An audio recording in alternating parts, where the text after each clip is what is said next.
Bismillahirrahmanirrahim. Assalamualaikum warahmatullahi wabarakatuh. Nama saya Tiara Hatianingsi, NIM 11820202449 dari Fakultas Tarbiyah dan Keguruan Universitas Islam Negeri Sunan Gunung Jati Bandung. Di sini saya akan membahas sedikit tentang filsafat ilmu mengenai cabang kajian dari filsafat ilmu itu sendiri.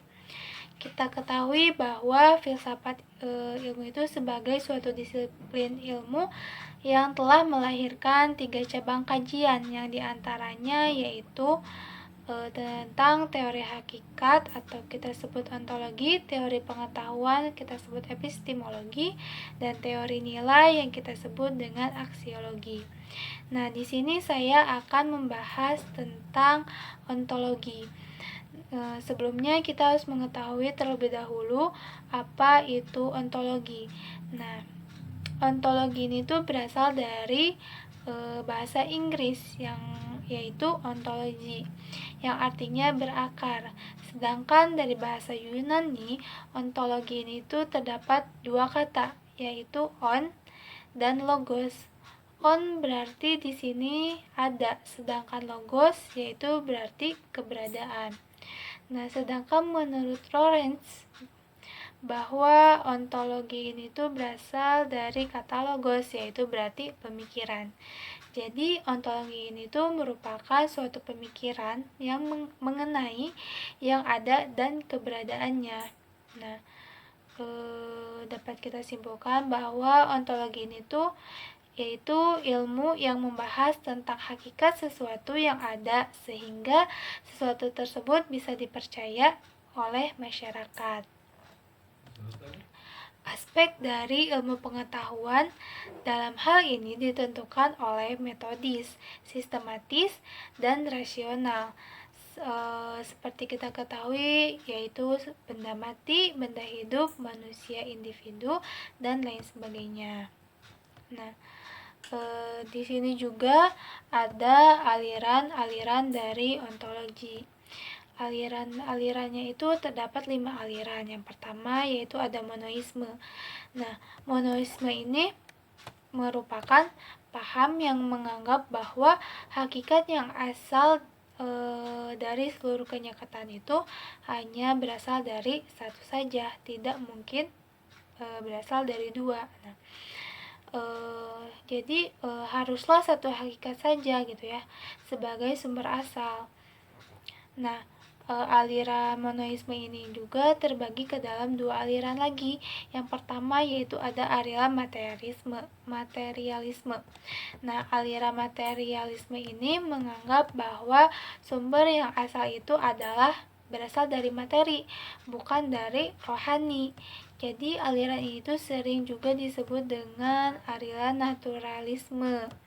Nah, terus alasan mengapa aliran ini tuh berkembang sehingga memperkuat dugaan bahwa hanya merupakan hakikat, yaitu diantaranya ada pikiran yang masih sederhana, apa yang kelihatan yang dapat diraba biasanya dijadikan kebenaran terakhir.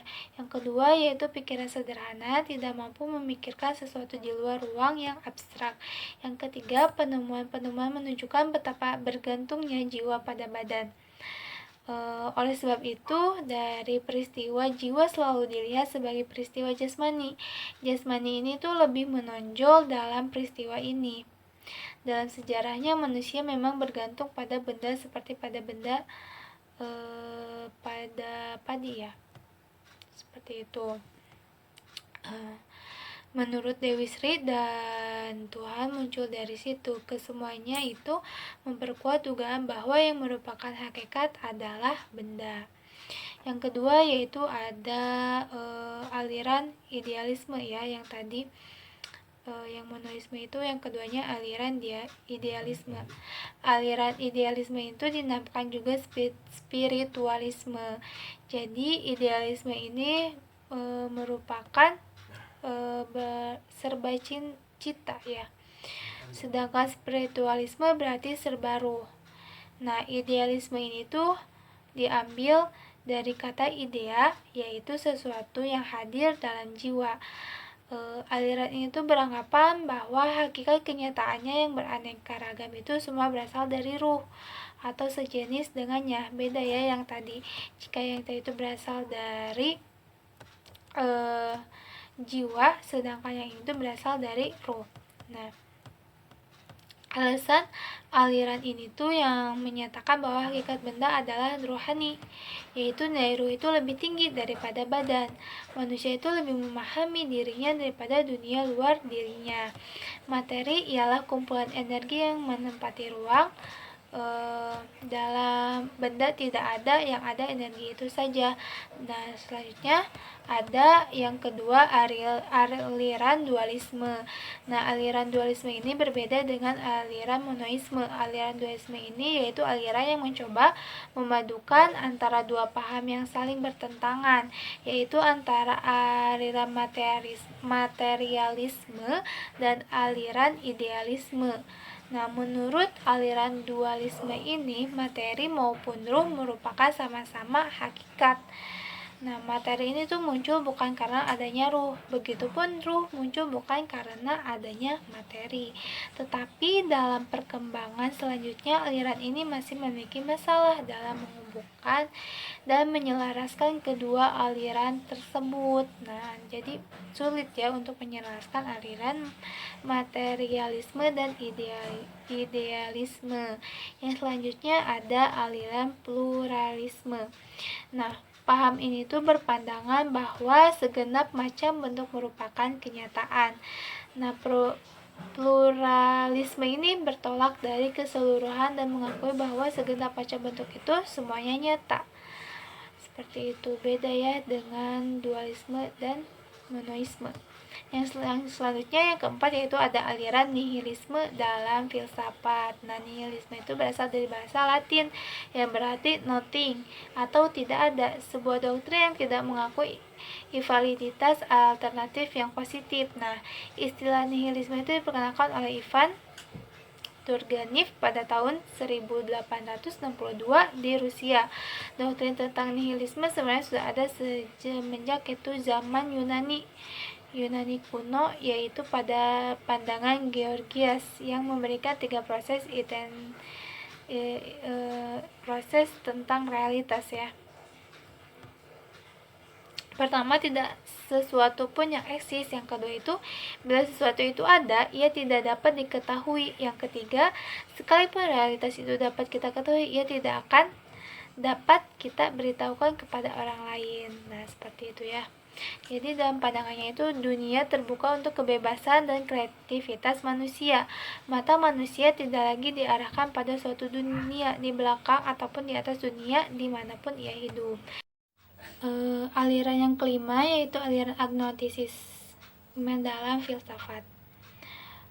Paham ini tuh mengingkari kesanggupan manusia untuk mengetahui hakikat benda, baik hakikat materi maupun hakikat rohani. Kata agnostisisme ini berasal dari bahasa Greek agnostos yang berarti unknown. Ya, timbulnya aliran itu dikarenakan belum dapatnya orang mengenal dan mampu menerangkan secara konkret akan adanya kenyataan yang berdiri sendiri dan dapat kita kenal. Nah, jadi agnostisisme ini adalah paham pengingkaran atau penyangkalan terhadap kemampuan manusia terhadap pemahaman manusia mengetahui hakikat benda, baik itu materi maupun rohani. Selanjutnya ada kedudukan ontologi. Nah, ontologi ini tuh merupakan suatu ilmu pengetahuan yang paling universal dan paling menyeluruh. Penyelidikannya meliputi segala pertanyaan dan penelitian lainnya yang lebih bersifat bagian. Ia merupakan konteks untuk semua konteks lainnya. Jadi ontologi itu berhubungan dengan yang namanya metafisika. Oleh karena itu, sifat Engloben atau Marshall atau Angreiven atau Jasper itu, maka ontologi meneliti pengadaan. Sedangkan mengada itu merupakan sekaligus hal yang paling terkenal dan hal yang paling suka diekspresikan. Oleh karena itu, meneliti dasar paling umum untuk segala-galanya. Ontologi ini itu disebut sebagai filsafat pertama. Nah, namun ontologi itu telah mengandaikan semua bagian filsafat lainnya. Selanjutnya yaitu karena hal itu kiranya paling baik ontologi dikembalikan kedudukannya semula, yaitu ditempatkan pada akhir filsafat sistematis. Jadi ontologi disebut filsafat pertama, tetapi juga disebut filsafat ultima. Seperti itu. Jadi dapat kita simpulkan bahwa ontologi sendiri merupakan hakikat dari ilmu pengetahuan itu sendiri. Nah, setelah kita mengetahui hakikat dari ilmu pengetahuan itu, kita bisa lanjut kepada teori pengetahuannya yang kita bisa sebut yaitu epistemologi. Nah, setelah kita mengetahui teori pengetahuannya, kita akan mengetahui manfaat apa yang dapat kita ambil dari ilmu pengetahuan tersebut yang bisa kita sebut tentang aksiologi.